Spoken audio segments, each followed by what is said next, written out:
Sir किसी pattern में या इंपॉर्टेंट क्वेश्चन आप बता दो हमें चैप्टर वाइज कौन कौन से आ सकते हैं, कौन कौन से हमें चैप्टर वाइज तैयार करने चाहिए। तो चैप्टर वाइज चैप्टर 1 से शुरुआत करते हैं। सबसे पहले आप जो टॉपिक प्रिपेयर करना वो होगा कोऑर्डिनेशन।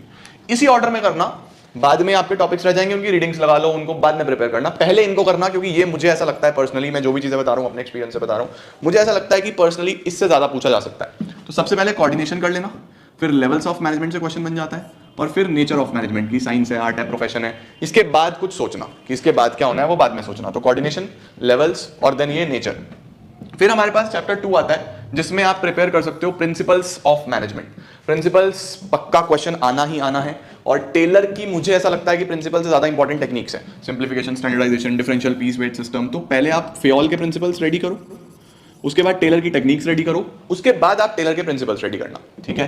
चैप्टर नंबर 3 से मुझे पर्सनली ऐसा लगता है कि बिजनेस एनवायरनमेंट के dimensions, political, economic, social, technological, legal, यही क्वेश्चन बनता है। इसके अलावा यहाँ से मुझे नहीं लगता कि कुछ बनेगा, कुछ होगा तो शायद इंपॉर्टेंस आ जाए, importance of business environment, but ज्यादा चांसेस इसके ही बनते हैं, political, economic, social, technological and legal.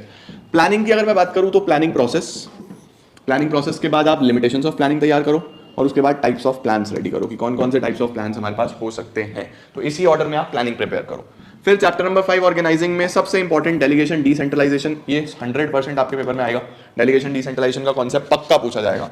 फिर फंक्शनल और डिविजनल स्ट्रक्चर तैयार करना कि फंक्शनल स्ट्रक्चर क्या है, डिविजनल स्ट्रक्चर क्या है, उसके बाद वो फॉर्मल, इनफॉर्मल और बाकी चीजें पढ़ना। तो ये इंपॉर्टेंट रहने वाला है। स्टाफिंग की बात करें तो सिलेक्शन प्रोसेस, इसमें सिलेक्शन टेस्ट बहुत इंपॉर्टेंट है, ये आपको 1 नंबर में भी पक्का पूछेगा। तो सिलेक्शन प्रोसेस, फिर कितने प्रकार के रिक्रूटमेंट हैं और कितने प्रकार की ट्रेनिंग्स हैं, ये इस चैप्टर से बहुत इंपॉर्टेंट है। ट्रेनिंग में आपकी on the job, of the job पक्का पेपर में आती ही है। रिक्रूटमेंट में इंटरनल, एक्सटर्नल आपको पता होने चाहिए सभी सोर्सेज। तो यहाँ से एक 4 नंबर का क्वेश्चन पक्का बनेगा, या ट्रेनिंग से या फिर रिक्रूटमेंट टाइप से। तो देखा जाए तो मैं आपको हर चैप्टर में लगभग 3-3 टॉपिक बता रहा हूँ। तो अगर आपके 12 चैप्टर भी हैं तो लगभग 30 टॉपिक्स के अराउंड, 36 बैठता है वैसे, बट किसी किसी में एक भी तो लिखा है, तो नियर अबाउट 30 टॉपिक्स में आपको पूरा बिजनेस स्टडीज तैयार हो सकता है अगर आप स्ट्रैटेजिकली करो। आप पहले ये टॉपिक्स तैयार कर लो पूरी किताब में से, आपका काफी पोर्शन तैयार हो जाएगा और आप काफी सारे सैंपल पेपर्स भी सॉल्व कर पाओगे। तो तैयारी तरीके से करो, सिर्फ मेहनत से कुछ नहीं होगा, थोड़ा स्ट्रैटेजी के साथ मेहनत करो ना, आगे बढ़ोगे। इसके बाद अगर मैं बात करूं डायरेक्टिंग की, तो financial and non financial incentive बहुत इंपॉर्टेंट, पक्का क्वेश्चन बनता है। लीडरशिप स्टाइल्स, कितने प्रकार की लीडरशिप हो सकती है, और बैरियर्स ऑफ कम्युनिकेशन, ये काफी इंपॉर्टेंट है इस बार के लिए। बैरियर्स ऑफ कम्युनिकेशन मुझे ऐसा लगता है कि 100% पेपर में आएगा, 100%। तो बहुत अच्छे से बैरियर्स, टाइप्स ऑफ लीडरशिप्स और फाइनेंशियल नॉन फाइनेंशियल इंसेंटिव्स। उसके बाद कंट्रोलिंग में बस कंट्रोलिंग का प्रोसेस बहुत इंपॉर्टेंट है, जिसमें क्रिटिकल पॉइंट कंट्रोल और मैनेजमेंट बाय एक्सेप्शन, ये 2 टॉपिक्स आपको प्रोसेस में मिल जाएंगे, ये अच्छे से तैयार करना। तो पार्ट ए अगर आपको टॉपिक वाइज रेडी करना है तो ये इंपॉर्टेंट टॉपिक्स हैं, स्क्रीनशॉट ले लो, पहले इन्हें तैयार कर लेना। पार्ट बी पे चले। पार्ट बी में हमारे पास सबसे पहले financial management.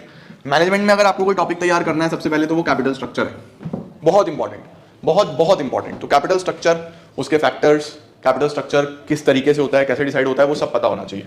Then earning per share का न्यूमेरिकल, ट्रेडिंग ऑन इक्विटी वाला टॉपिक है ना, इसका न्यूमेरिकल 3 मार्क में आ सकता है, एक बार देख लेना, ठीक है। Then factors affecting decisions, investment decision, financing decision, dividend decision.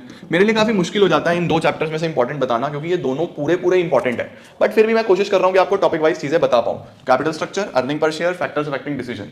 फिर चैप्टर 10 की अगर हम बात करें तो सेबी, बहुत इंपॉर्टेंट, 100% पेपर में आएगा सेबी भी, इसके functions, trading procedure on stock exchange, और इसमें से डिफरेंस आ सकते हैं, primary secondary market, money market, capital market. तो ये डिफरेंसेस आप जरूर तैयार करो। तो 3 टॉपिक यहाँ से, सेबी, ट्रेडिंग प्रोसीजर और टाइप्स ऑफ मार्केट के डिफरेंसेस।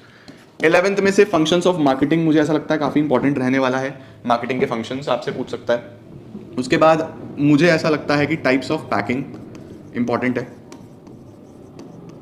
पैकेजिंग, डिस्ट्रीब्यूशन चैनल्स, और एक बार प्रमोशन को देख लेना, प्रमोशन, बस इस ऑर्डर में तैयार करो, functions of marketing, types of packaging, distribution channels और प्रमोशन।